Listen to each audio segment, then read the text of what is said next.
রমজান মাসে ক্ষমা পাওয়ার জন্য কি কি উপায়ন্তর আল্লাহ তাআলা আমাদেরকে দিয়েছেন সংক্ষিপ্ত স্বরে যদি তুলে জি ধরতেন। মোহতারাম, মাহে রমাদানুল মুবারক ক্ষমা পাওয়ার এক অপূর্ব সুযোগের মাস আল্লাহ তাআলা আমাদেরকে দিয়েছেন।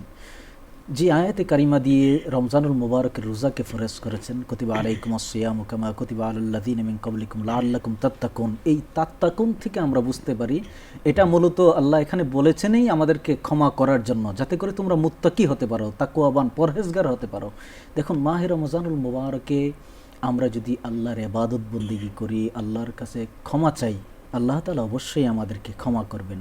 শয়তান যখন শয়তান হলো, শয়তান একটা চ্যালেঞ্জ নিয়েছে আল্লাহ থেকে যে আপনার বান্দা কিভাবে সৎ পথে থাকে, সুপথে থাকে, জান্নাতি কিভাবে হয়, সে চ্যালেঞ্জ আমি নিলাম, আমি দেখে ছাড়ব।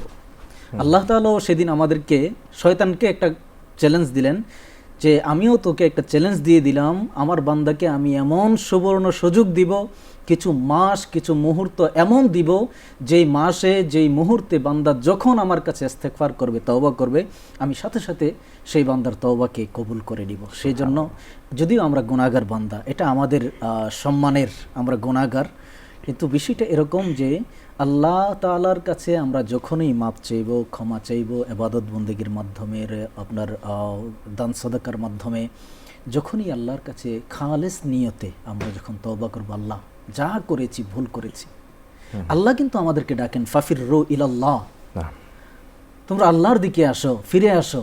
আল্লাহ তাআলা আমাদেরকে আহ্বান করেন এবং ক্ষমা পাওয়ার জন্যই মূলত মাহে রমজানুল মুবারক আমাদেরকে দিয়েছেন।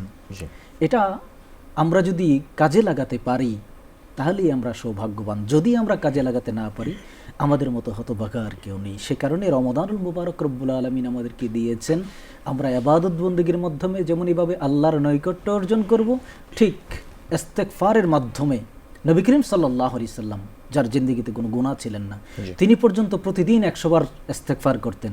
সেই জায়গায় আমরা যারা গুনাহগার বান্দা, প্রতি মুহূর্তে আমরা গুনাহ করি এবং আল্লাহর নাফরমানিতে আমরা লিপ্ত, সার্বক্ষণিক আমরা নাফরমানি করেই চলেছি, কোনো হিসাব ছাড়া আমরা কতবার ইস্তেগফার করা প্রয়োজন, এই বিষয়টি আমাদের গুরুত্ব দেওয়া প্রয়োজন। আমরা যেন বেশি বেশি আল্লাহর কাছে ইস্তেগফার করি, তওবা করি। আল্লাহ তাআলা অবশ্যই মাফ করবেন। জাযাকাল্লাহ খাইরান। আপনি খুব সুন্দর করে তুলে ধরলেন গুরুত্ব। আসলে রমজান মাসে আল্লাহ তাআলা এই অবারিত ক্ষমা করে থাকেন, আজাদি ঘোষণা করে থাকেন। এই সময় যদি আমরা আল্লাহর কাছে ফিরে আসতে পারি, আল্লাহ তাআলার মাগফিরাত আমরা পেতে পারবো ইনশাআল্লাহ তাআলা।